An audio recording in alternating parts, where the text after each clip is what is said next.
Olá, bem-vindos a mais um episódio do Radiocast, o nosso podcast que conversa sobre mercado financeiro, sobre a indústria, sobre as pessoas que estão fazendo a diferença. Hoje eu estou abrindo porque o Felipe Miranda não está aqui, então eu roubei o microfone dele, mas eu tenho dois super substitutos aqui que vão engrandecer a nossa conversa. Eu estou com o Sérgio Oba, analista aqui na Empíricos, responsável pelas séries Vacas Leiteiras e Serious Trader, e a gente tem o prazer de ter os fundos lá na Vitrio espelhando os produtos, espelhando as ideias dele. Sérgio, bem-vindo, obrigado aí pela ajuda. Obrigado. E o Richa também, que junto com o Rodolfo, toca a série PRP e também aqui a série das internacionais na Empíricos. Bem-vindo também. Valeu, Jojo. Por que eu trouxe eles hoje? Porque eles cobrem as ações da Fleury, e a nossa convidada de hoje é a Jane Tsutsui, né? A recém-empossada aí, nova presidente do grupo. Jane, um prazer ter você conosco. Obrigado aí pela oportunidade da gente ter essa conversa. E eu já vou jogar para você a minha primeira pergunta, porque todas as perguntas boas virão deles dois, então eu já vou correr na frente para parecer aqui inteligente, mas eu queria ouvir de você, como é que foi a tua transição pessoal, né? Eu vi uma matéria sua falando que parece ser uma mudança da carreira médica para a carreira de gestão empresarial, mas que isso sempre foi o seu propósito. Eu queria que você explorasse isso um pouco com a gente. Obrigada, Jojo, Richard e Sérgio. Bom dia a todos e a todas que nos ouvem. Um prazer estar aqui com vocês. Jojo, na verdade, eu sou médica de formação, sim, mas já fiz a transição da carreira médica para a carreira executiva há 14 anos, que eu já vim atuando dentro do Grupo Fleury há 20 anos, e essa transição aconteceu em um momento bastante interessante, onde eu comecei como gestora da parte de inovação, mas também fui gestora da área médica, à época como diretora executiva médica de 2012 a 2017, e desde 2018 eu vinha à frente dos negócios de unidades de atendimento, que hoje corresponde a aproximadamente 80% da receita do Grupo Fleury. Então essa mudança já aconteceu, mas eu sempre digo que o propósito de cuidar das pessoas, ele continua o mesmo, desde a época que eu era e atuava como uma médica, agora atuando como uma gestora de uma empresa de saúde que tem uma visão de longo prazo e que tem um foco no cuidado às pessoas como a sua essência. Então, sem dúvida nenhuma, para mim é uma honra estar aqui com vocês e um prazer estar discutindo o setor de saúde, que é um setor tão importante e que as pessoas estão com bastante foco, um setor movimentado atualmente, e eu espero que a gente possa aqui se aprofundar em alguns aspectos da estratégia do Grupo Fleury, olhando para o longo prazo. Não, perfeito. Eu vou fazer minha última aqui, eu já deixo para vocês, que eu vi que eles já vieram todos preparados aí para a nossa conversa, mas você falou sobre essa estratégia do Grupo Fleury, né? E o Grupo Fleury era bastante focado ali na parte de diagnóstico, né? E parte da mudança agora é para se tornar, como você comentou aí na sua abertura, um braço de saúde, né? Para realmente atender as pessoas de uma forma talvez mais ampla do que apenas a fase do diagnóstico, né? Se você pudesse explorar um pouco o que está por trás dessa estratégia, qual é a visão de vocês, acho que é legal para quem está nos ouvindo. Vai ser ótimo a gente poder falar sobre isso. Sim, o Grupo Fleury, ele é muito conhecido como uma empresa de medicina diagnóstica. Efetivamente, a gente até abriu isso nos resultados do último trimestre, 96% da receita é medicina diagnóstica. Mas quando a gente olha daqui para frente, a gente, além de continuar muito firme na medicina diagnóstica, que faz parte da nossa história de 95 anos, todo esse reconhecimento, a captura de sinergias e a qualidade que nós temos na medicina diagnóstica, a gente vê como uma oportunidade de ampliar a nossa atuação, mas olhando para a integração de cuidado da jornada do paciente. Por que isso é tão importante? Porque nós temos, sim, hoje, no Brasil, um super desafio de sustentabilidade do setor de saúde, um desafio muito grande de como a gente pode continuar entregando saúde com qualidade mas principalmente olhar para a maior integração deste cuidado, e nós temos uma medicina bastante fragmentada, e olhando para essa integração, a gente construiu uma visão do Grupo Fleury participando de novos elos da jornada de cuidado. Então, além da medicina diagnóstica, que é tão importante para você fazer mais prevenção e qualidade de vida, a gente vê outros serviços que podem ser adicionados a esse portfólio que nós temos atualmente, e principalmente uma mudança de comportamento das pessoas, onde a gente vê cada vez mais soluções digitais sendo agregadas às soluções físicas que nós temos. Então, qual que é a visão que a gente está construindo? Primeiro, continuar muito firme, aumentando a nossa atuação em medicina diagnóstica, que é um setor fragmentado no Brasil. Acabamos de entrar em mais um estado, no Espírito Santo, por meio de aquisições de marcas tradicionais que têm qualidade, têm um relacionamento muito forte com os médicos e com os pacientes. Segundo, a gente tem caminhado com novos serviços, ortopedia, oftalmologia, infusão de medicamentos, fertilidade, que são serviços muito próximos àquilo que a gente faz em diagnóstico, que nos permite fazer uma integração da jornada, ou seja, fazer a consulta, o diagnóstico e o tratamento desses pacientes com uma visão de oferecer serviços com eficiência, ainda no ambiente outpatient, e onde a gente consegue manter qualidade de vida desses pacientes. E um terceiro aspecto importante é toda a nossa jornada de serviços digitais, que nós começamos o ano passado com o lançamento da Saúde D, uma plataforma digital, uma plataforma que tem aí a visão de cada vez mais colocar num único local todos os dados de saúde dos pacientes, e onde a gente começa com alguns produtos que já ganhou um crescimento exponencial ao longo do último ano. Um desses produtos é a telemedicina, mas é apenas um exemplo do potencial que nós temos nessa visão de plataforma de saúde. Ou seja, a nossa visão é oferecer cada vez mais serviços para atender às necessidades do paciente, mas de uma maneira bastante sustentável. Não, só aproveitando o gancho, pegando carona no tema, Jenny, quando a gente olha esses outros segmentos, desde ortopedia, bioclínico, natalidade, entre outros, a gente somar esses mercados todos dá um mercado endereçável quase tão grande quanto o diagnóstico, né? A gente tem ali 40, 50 bi de addressable market potencial, né? Dada a história, até o DNA da Fleury, né, de 90 anos aí de inovação, sempre foi muito protagonismo nessa parte de inovação e de serviço e com cuidado no paciente. Qual que é a ideia, especificamente no Saúde ID, na plataforma, qual que é a ideia de monetização dessa plataforma? Vai ser... porque hoje quem paga a maior parte, né, dos serviços é o operador de saúde, né, e não o cliente final, não é out of pocket, né, que a gente chama. Qual que é a ideia ali? Vocês estão indo mais para um modelo de marketplace, que vocês cobram um take rate, ou para o lado mais de subscrição? Se você puder explorar um pouquinho isso, para a gente ter um pouquinho mais de visibilidade de como o modelo que vocês estão vendo hoje para atacar esse tamanho de oportunidade nos próximos anos? Claro, Sérgio, vai ser ótimo a gente poder explorar isso, mas eu queria só chamar a atenção com relação a esse aspecto que você falou, de continuar com medicina diagnóstica muito forte e outras especialidades. Em geral, quando a gente consegue construir essa solução de serviços integrados, você continua com uma oferta e atendendo a necessidade das empresas, das operadoras, dos pacientes, de serviços com qualidade e que tenham um uso adequado desses recursos.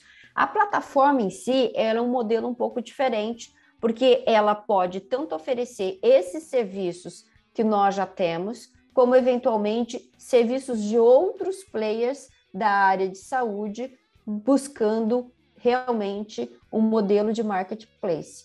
No modelo de marketplace, a monetização ela vem, por exemplo, do take rate, por cada transação que ocorre dentro desta plataforma, ou por modelos, eventualmente, de contratações de serviços, ou, eventualmente, até serviços direto para o consumidor. Então, são modelos diferentes que precisam ser construídos ao longo do tempo.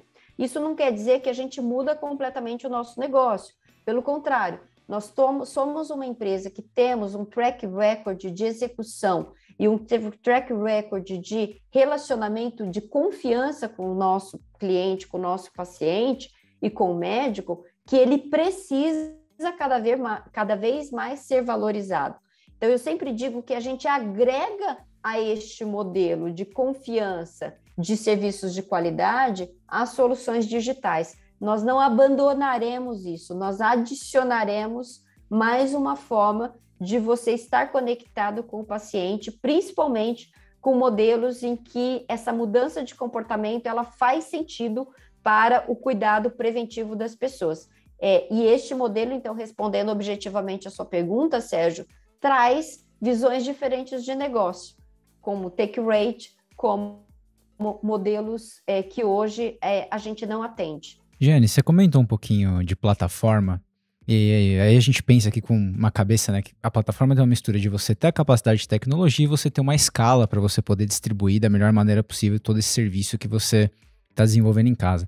E até trazendo aqui para o nosso lado, né, a gente acompanha uma história internacional que é a da Doximity, que é um IPO recente, né, a Doximity que é super popular nos Estados Unidos, aí, entre aspas, né, como o LinkedIn dos médicos, em que mais de 80% dos médicos dos Estados Unidos estão na plataforma deles.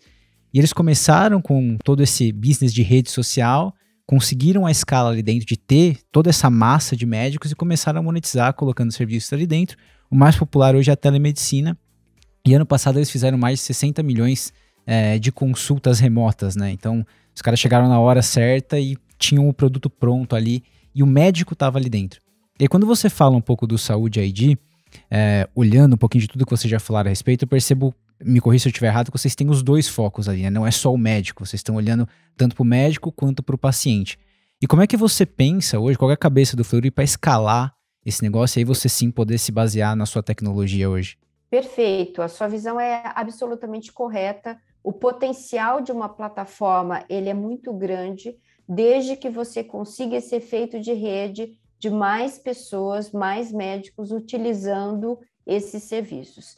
E aí eu trago dois aspectos muito importantes. O primeiro aspecto é a experiência do usuário. Ela precisa ser uma experiência realmente muito fluida para que ele possa, ao longo do tempo, se engajar e buscar todos os serviços no mesmo local. Então, a experiência ela é fundamental. E o segundo aspecto é você ter, ao longo do tempo, um investimento adequado para você conseguir fazer com que mais médicos e mais clientes estejam conectados a essa plataforma. Hoje, a Saúde D nasceu com 7 milhões de clientes potenciais. A gente tem feito parcerias, e a gente anunciou recentemente a parceria com a Smiles, por exemplo, que traz mais 18 milhões de clientes potenciais conectados a essa plataforma. Mas, sem dúvida nenhuma, o nosso foco atualmente está sendo em trazer um time que olhe para a experiência do usuário e que tenha produtos adequados. Então, nós estamos numa fase de Product Market Fit para depois poder escalar. Isso precisa que seja construído com muito cuidado, para que você realmente tenha produtos numa experiência adequada e, ao longo do tempo, você vai trazendo mais customers, mais clientes para fazer parte desta plataforma e criar o efeito de rede. Então, é necessário, Richard, que a gente tenha essa conscientização de que essas etapas iniciais, elas são fundamentais para você entrar numa fase de scale-up. Só pegando o gancho aqui, os 7 milhões de usuários que são, eles já vêm ancorados da Santecorp, né? Imagino que vocês estão usando, tombando toda a base que você tinha ali para dentro do Saúde ID, né? Isso, Sérgio. Na verdade, a gente teve contratos novos, mas sim, é uma base que ela já vem ancorada e, como a gente falou, para você fazer o scale-up, você precisa ter os produtos adequados. Nós estamos muito confiantes nessa jornada. Nós estamos com o time todo renovado. À frente está o Hans Lenk, que é o CEO da Saúde D, que agora com o time que veio de diferentes setores e que tem essa experiência digital de Health Tech, está preparando o Saúde D. O ponto principal é que a gente tem uma estratégia muito clara e nós temos essa confiança do nosso cliente, do nosso paciente, nos serviços que nós temos. E nós não estamos parados, pelo contrário, temos crescido em medicina diagnóstica e temos crescido na solução de outros serviços que fazem parte dos elos da jornada de cuidado do paciente. Agora, olhando mais para o que paga a conta, né, que é a parte das unidades de atendimento, quando a gente olha assim, a produtividade por loja de vocês, eu considero a unidade de atendimento de vocês um business de varejo, né? Você tem um poder de marca, diferente lá de fora, né? Aqui nos Estados Unidos, que é um business mais de B2B, aqui você tem o appeal, né, da marca, e de fato, e marca reflete muito a qualidade de serviço, e com isso também vocês ganham muita reputação na comunidade médica. E olhando ao longo do tempo a produtividade por metro quadrado assim, das unidades de atendimento de vocês, chama atenção a resiliência, né? E até alguma melhora do quanto que segura ao longo do tempo essa produtividade. Eu entendo que tem uma boa parte aí que é ganho de share, outra parte é digitalização. E puxando o lado de digitalização nas unidades de atendimento, tem mais coisa que dá para ser feito.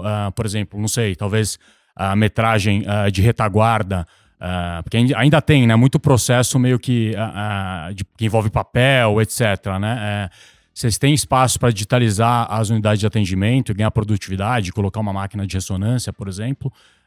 Como que está esse espaço aí de digitalização da loja em si? Sérgio, uma excelente pergunta. Ao longo do tempo, a gente tem sido muito disciplinado em termos de eficiência operacional das nossas unidades de atendimento. Nós crescemos, sim, de 2016 para cá, 55 unidades de atendimento físicas, mas por meio de aquisições a gente adicionou mais 72 unidades de atendimento. Eu gostaria de chamar a atenção com relação ao atendimento móvel, que é outro serviço que vem crescendo. Este é o 5º trimestre consecutivo, onde a gente mostra crescimento do móvel. Hoje já representa 8,1% da receita total do grupo e onde nós conseguimos aumentar a produtividade sem necessitar adicionar metro quadrado nas nossas unidades de atendimento. Por que isso é importante? Porque durante o período de pandemia, sim, tivemos que atender os clientes com protocolos de segurança que necessitavam de um maior distanciamento entre as pessoas. Então, o nosso metro quadrado, ele foi bastante utilizado para que a gente mantivesse esse atendimento com os protocolos adequados e a gente conseguisse, durante o ano passado, viver tudo aquilo que a gente viveu. No segundo semestre do ano passado, em que houve uma redução significativa da receita, e um terceiro e quarto trimestre em que teve uma recuperação da receita significativa, sendo que a gente teve que aumentar muito a nossa produtividade para conseguir equilibrar tudo isso. Esse ano, nós já estamos no momento em que a gente fez uma reposição do nosso quadro de colaboradores, então estamos numa situação mais próxima daqueles índices que a gente tinha em 2019. A gente continua com crescimento de receita, seja porque a gente continua com um percentual que vem gradativamente reduzindo de receita de Covid, com recuperação dos exames de imagem, recuperação dos exames de análises clínicas, ao mesmo tempo que a gente ainda continua atendendo os pacientes com todos os protocolos de segurança. O equilíbrio disso tudo, Sérgio, é que a gente olha, sim, para toda a eficiência operacional, e aí eu vou entrar no aspecto fundamental que você trouxe. O que aí a gente ainda tem de espaço para digitalização? Temos espaço, sim. A gente começou uma jornada de colocar check-in digital, totem nas unidades, e temos ainda espaço de avançar nessa digitalização do nosso atendimento, por alguns aspectos. Primeiro, o cliente quer, e durante toda essa pandemia houve uma mudança. Segundo, existe uma oportunidade de ganhar eficiência com a digitalização. E terceiro, a gente consegue, com tudo isso, melhorar a satisfação, melhorar os nossos indicadores e, sem dúvida nenhuma, utilizar mais espaços para que a gente encante o cliente nessa jornada de atendimento, que é a história do Fleury. nós não perdemos esse foco de olhar para acolhimento junto com tecnologia e manter o nosso crescimento. E é isso que a gente tem feito com muita disciplina. Então, Sérgio, para a gente, a transformação digital, ela vem por meio da plataforma de Saúde D, mas ela vem com o nosso dia a dia de atendimento nas unidades. Giane, pegando esse gancho, continuando no tema de varejo, vocês, né, dão sempre a prioridade para a gente aqui enquanto analista. A gente está acompanhando o que vocês estão discutindo, quais são as grandes prioridades de vocês. No Investor Day, vocês costumam sempre trazer algum tópico, se aprofundar bastante nele. E se a gente olhar pré-pandemia, acho que a gente via muito a esfera de atenção do management do Fleury focada em genômica, né? A gente conversava bastante sobre isso, a gente tinha sempre novidades, vocês abriam isso no call de resultados. E aí, claro, por motivos mais do que óbvios, né? Veio a pandemia, a esfera mudou completamente, né? Vocês tiveram que se adaptar a isso. E agora a gente sai da pandemia, a gente até começou agora a edição conversando um pouco sobre o Saúde D, que fica a sensação aqui pra gente que é agora a grande prioridade do Grupo Fleury. Queria que você pudesse, por favor, desse alguma atualização pra gente, um pouquinho do business genômica, como é que tá a atenção de vocês aí dentro dessa oportunidade, quão grande ainda pode ser para vocês? Sem dúvida nenhuma, Richard, a gente vinha falando de genômica e a gente não perdeu o foco em genômica. Isso é muito importante. Claro que a pandemia trouxe vários desafios e a gente falou sobre toda a transformação que a gente fez nos nossos negócios, conseguir, num primeiro semestre de 2021, 56% de crescimento. Claro que a base considerava um segundo tri do ano passado deprimida, mas a gente continua crescendo, envolve o crescimento de todos esses negócios. Genômica é um negócio que, na nossa visão, é uma tendência, continua crescendo, a gente está disciplinado com os times de genômica, olhando para essas oportunidades e tem uma interação muito grande com essa visão de futuro que a gente traz, que é utilizar os dados para fazer melhor gestão de saúde das pessoas. Claro que genômica, de uma forma prática, ela está envolvida com algumas áreas. Por exemplo, as áreas de oncologia, as áreas de saúde cardiovascular. Nós lançamos durante a pandemia Somos DNA, que é uma proposta de venda de testes direto para o consumidor, principalmente olhando para a saúde preventiva. A gente vem ao longo do tempo aumentando este portfólio e muitos dos produtos que nós lançamos esse ano foram 192 novos produtos de alteração de metodologia só no ano de 2021, vários deles estão relacionados à área de genômica. Então, para a gente, genômica continua sendo uma área muito importante, nós não perdemos o foco de genômica e para a construção de futuro de toda essa solução de serviços e principalmente da utilização de dados para a gestão de saúde das pessoas, isso envolve os dados biológicos, seja os exames laboratoriais que nós já temos ou de imagem, seja os resultados de dados genômicos, seja os resultados de dados clínicos. Então, a nossa visão, a construção de futuro, genômica continua sendo muito importante, Richard. Não é nenhuma questão de deixar de ser o foco genômica, né? Olhando, eu não sei se está certo a minha conta aqui, mas os 60, 70 milhões de receita que vocês fazem dá alguma coisa próxima à metade de 50% de share de genômica hoje. É mais ou menos isso ou estou exagerando um pouco? Nós temos, Sérgio, sim, um share grande de genômica. Inclusive, somos uma das principais empresas de genômica em termos de, não só de tamanho, mas em termos de portfólio de serviços. E na nossa visão, a gente tem aí se posicionado de uma maneira muito clara, se aproximando dos médicos no nosso relacionamento, dos hospitais, mas sem dúvida nenhuma vocês viram que o crescimento de genômica ele tem sido consistente, como a gente colocou. Olhando para o futuro, o mercado potencial de genômica ele é muito maior. Claro que a gente ainda no Brasil tem uma questão de credenciamento e relacionamento com as fontes pagadoras.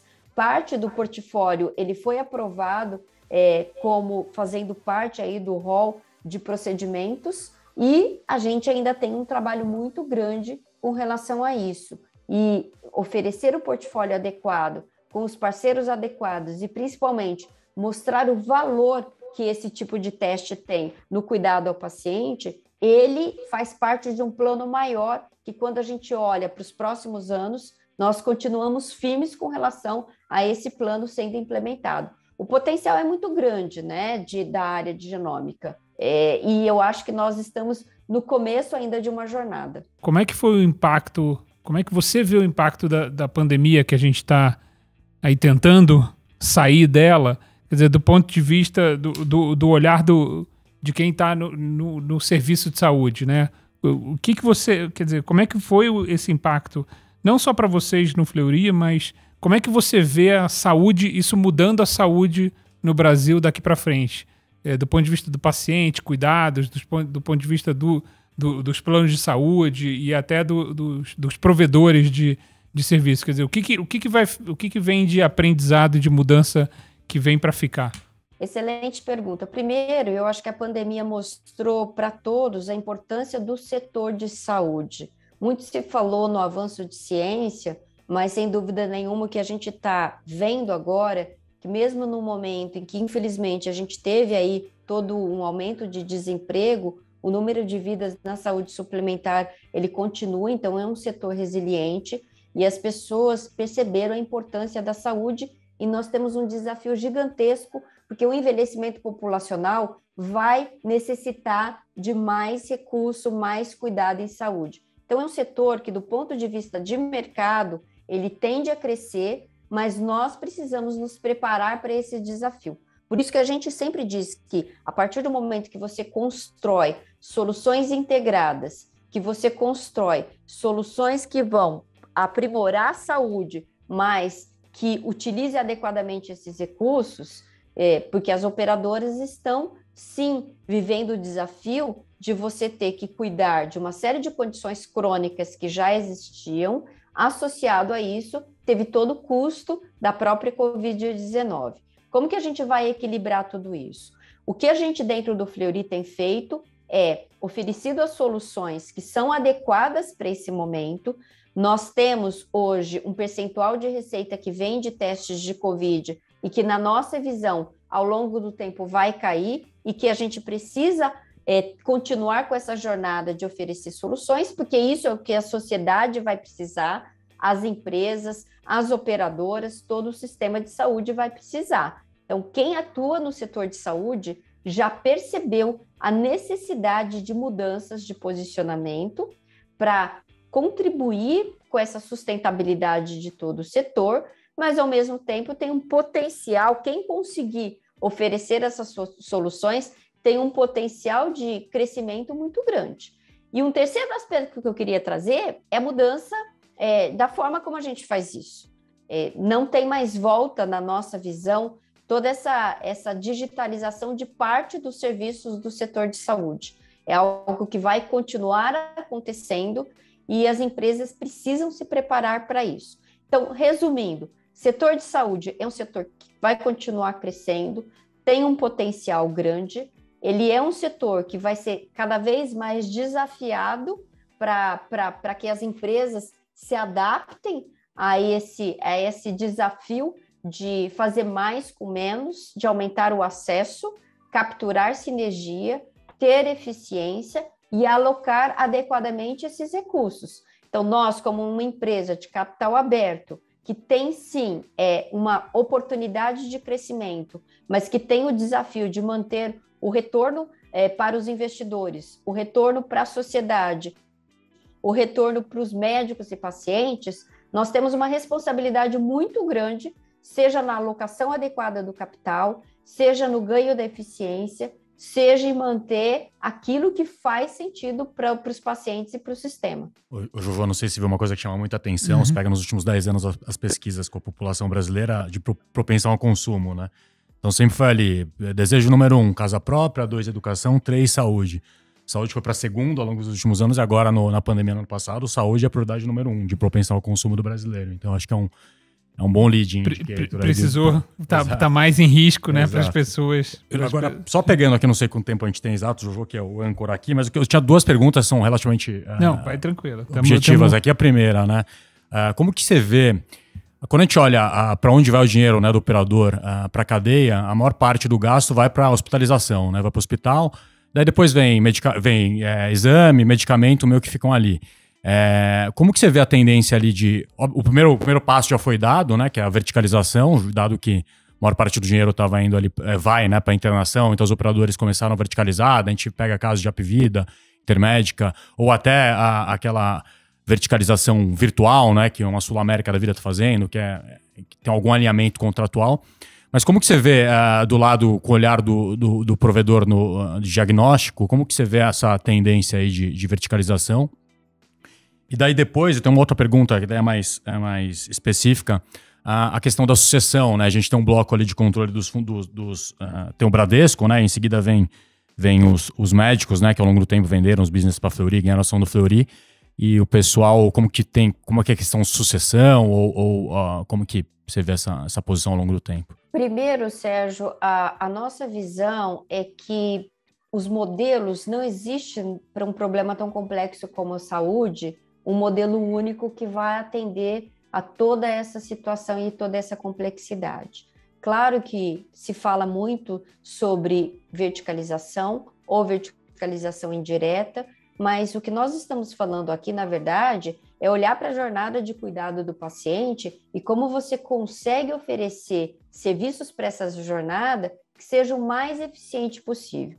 Acho que a palavra eficiência, ela precisa entrar em todas as reflexões de todos que estão na cadeia de saúde, seja do lado das operadoras, dos prestadores. Quem não conseguir fazer as coisas com mais qualidade e de forma mais eficiente, vai ao longo do tempo se ver muito pressionado em toda essa situação. É por isso que, como Grupo Fleury, nós olhamos sim para a eficiência, nós olhamos para a qualidade, porque qualidade evita desperdício, evita repetição, e nós olhamos para oportunidades da gente integrar isso, estar próximo oferecendo esses serviços para as operadoras de saúde, porque, de novo, nós atuamos em alguns segmentos onde o paciente ainda tem opção e quer ter a opção. E isso são modelos que elas vão continuar desde que façam sentido para todos os lados, como a gente falou. Então, na nossa visão, temos espaço para continuar construindo essas soluções, mas precisamos, sem dúvida nenhuma, ser bastante eficientes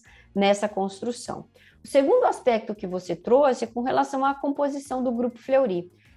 Sabemos que nós temos acionistas de referência, esses acionistas de referência existem e a composição do conselho, em termos de governança, é extremamente equilibrada e existe um alinhamento muito grande com relação à visão de perpetuidade dessa organização e, principalmente, um posicionamento forte como um dos principais players de saúde.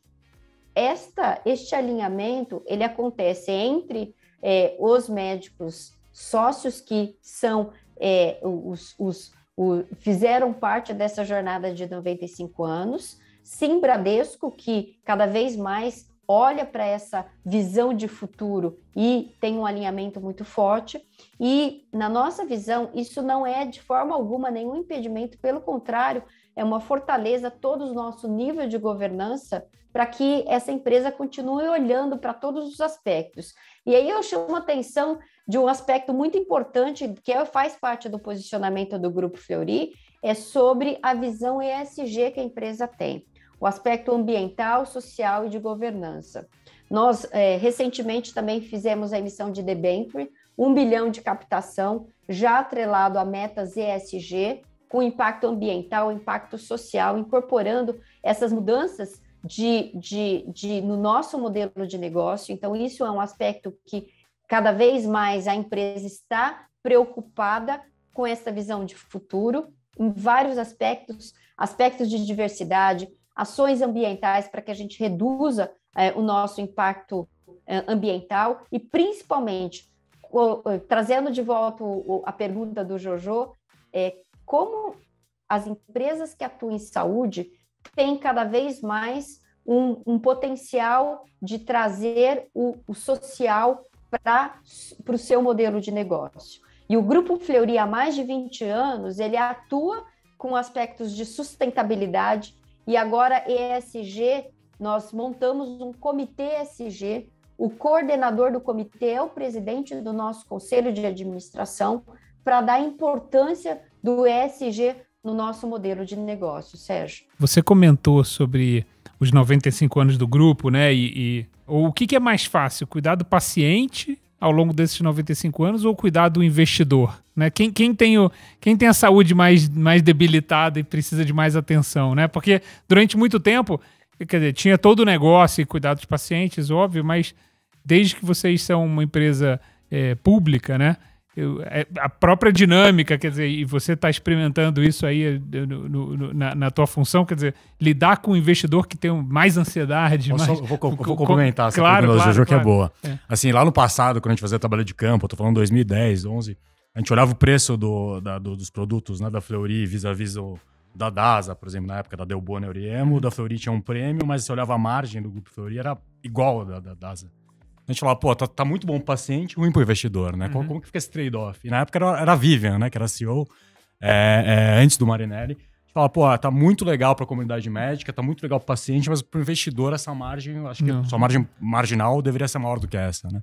Então, e a empresa, assim, foi incrível, né? Porque a gente achava que você não tinha muito espaço de margem. Eu lembro que a gente estimava lá em 2010 margem EBITDA pro Grupo Fleury a 23% de margem EBITDA nesse ano que a gente tá.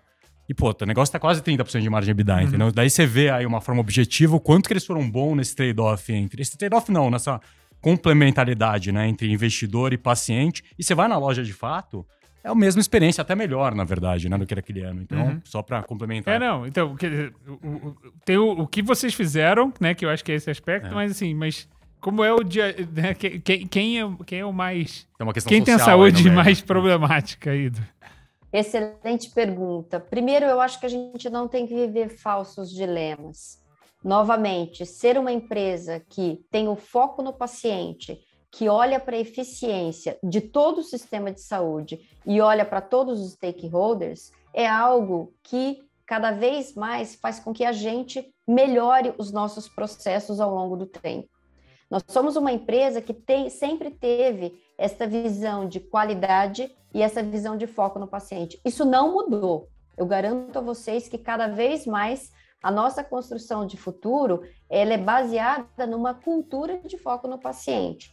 Olhar para o paciente não significa que a gente não vai olhar para a eficiência. Sim, cada vez mais olhar para a eficiência, para retorno para o investidor, para continuar alocando adequadamente o capital, é uma forma da gente manter a perpetuidade dessa empresa para os próximos 95 anos. Eu sempre digo que a alocação de capital, ela tem que contemplar o atendimento ao paciente, ela precisa contemplar o retorno para o acionista e ela precisa manter o emprego para os nossos colaboradores com qualidade adequada. Então, não existe falso dilema. Acho que a empresa, ao longo do tempo, aprendeu a ter esse olhar para todos os stakeholders e é isso que nós vamos continuar fazendo, com muita disciplina e, sem dúvida nenhuma, com muita confiança naquilo que a gente pode fazer para o paciente e aumento de acesso à saúde para a população brasileira. Nós temos também um impacto social de manter um negócio saudável, que continua crescendo, que ele é gigantesco. E para isso a gente, obviamente, precisa estar com todos os stakeholders olhando para este equilíbrio, que é um equilíbrio possível e é um equilíbrio que exige, obviamente, do management uma visão holística, uma visão principalmente de construção de longo prazo, mas respondendo sim pelo curto prazo.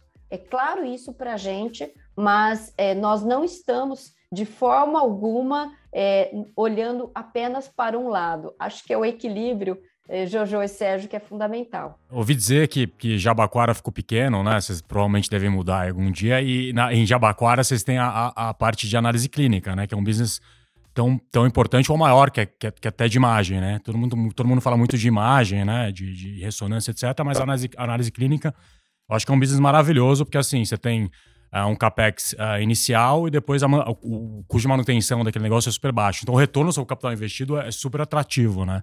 De análise clínica, diferentemente de imagem, que tem uma margem maior, mas um giro menor, né? Porque é uma máquina lá que tem uma capacidade limitada. Vocês confirmando, né? Se eventualmente acontecer a mudança de vocês, a gente sabe que a parte de AC, né, fica na Jabaquara. Na mudança, vocês pensam em aumentar a capacidade, entre aspas, fabril de AC?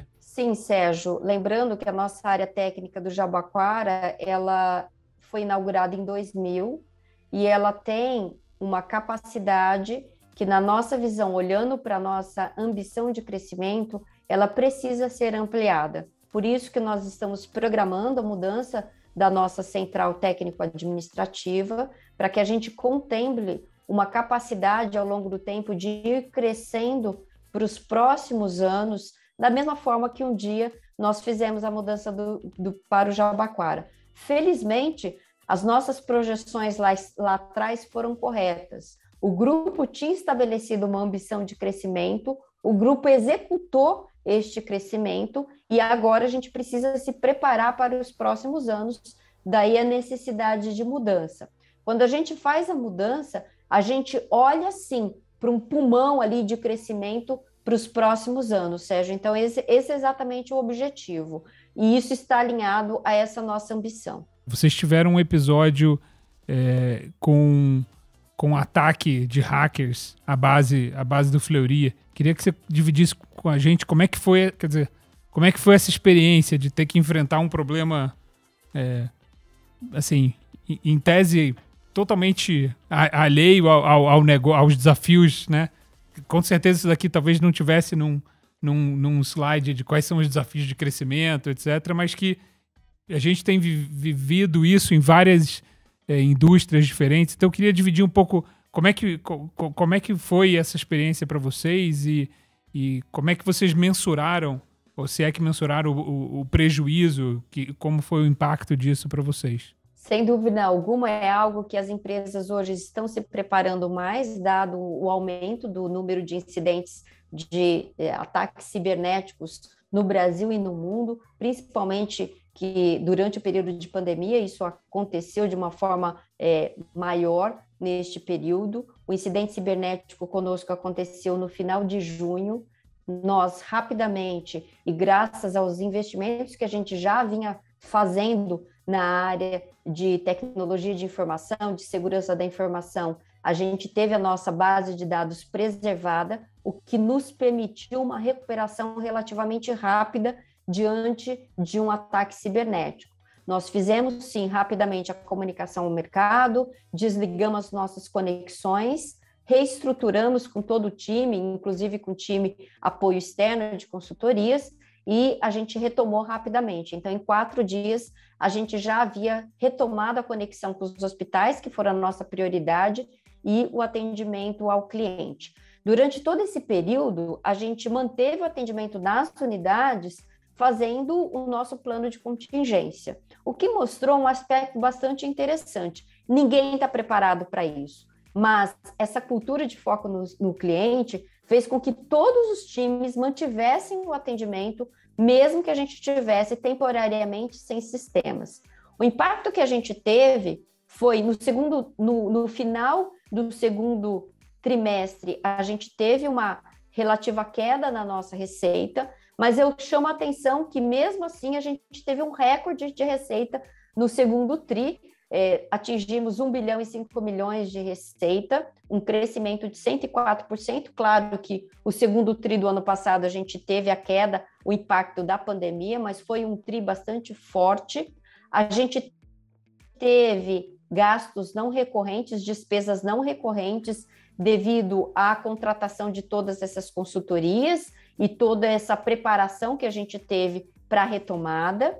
E a gente vê agora uma recuperação muito forte também no terceiro tri. Então, a gente está muito confiante de que aquele período que a gente viveu, um período intenso, as equipes se dedicaram muito, as equipes, sem dúvida nenhuma, tiveram uma conexão muito grande com o propósito da empresa durante esse período.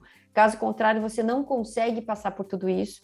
Para mim, particularmente, foi um desafio bastante grande viver uma situação como essa, que por mais que você diga, ou por mais que você tenha uma série de ações com relação à sua segurança da informação, foi um incidente que mobilizou a organização inteira, mas felizmente, como eu falei, as bases de dados estavam preservadas e a gente conseguiu uma recuperação bastante rápida de tudo isso. E eu queria aqui reforçar o agradecimento, porque foi intenso para todos para todos do Grupo Fleury e para os parceiros, porque a gente teve hospitais que se entenderam esse momento que a gente estava vivendo, as operadoras e principalmente os pacientes. Os pacientes foram realmente muito aí parceiros nossos nesses momentos, porque a gente teve um impacto no atendimento nesse período. Jane, você comentou que ninguém está preparado para um evento como esse, né? E seria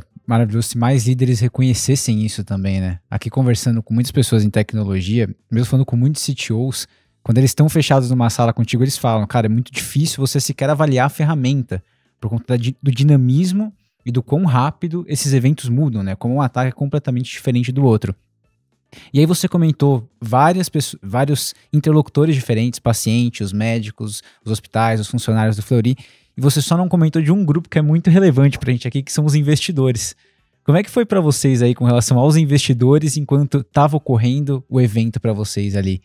Como os investidores já entendem ou não entendem também a respeito? Ótima pergunta, Richard. Primeiro que a gente teve desde o início essa postura de fazer os comunicados ao mercado, mantendo todos os stakeholders cientes do que estava acontecendo, e eu acho que houve uma compreensão muito grande. Primeiro, por saber que isso é algo que as empresas estão enfrentando, e nas nossas interações com os investidores, nós sempre trouxemos com muita clareza os impactos que a gente teria. Primeiro, o nosso foco é manter o atendimento aos pacientes. Então, foi a nossa principal preocupação nesse momento foi foca nos hospitais, mantém o atendimento, mantém os comunicados com o mercado, com os investidores. Em todas as interações, a gente trouxe quais seriam os potenciais impactos em termos de resultado financeiro, mas principalmente a gente foi muito transparente com relação a todas essas ações que a gente havia elaborado ou estruturado durante esse período. Então, houve uma compreensão muito grande, Richard, com relação aos investidores e aos resultados que nós trouxemos. A gente que está no mundo financeiro, a gente vive com essa faca aí no pescoço, né, da garantia e da qualidade dos dados. Isso é uma preocupação, de fato, crescente. É bacana ver como é que vocês lidaram com isso com rapidez e conseguiram restabelecer aí tudo dentro do normal.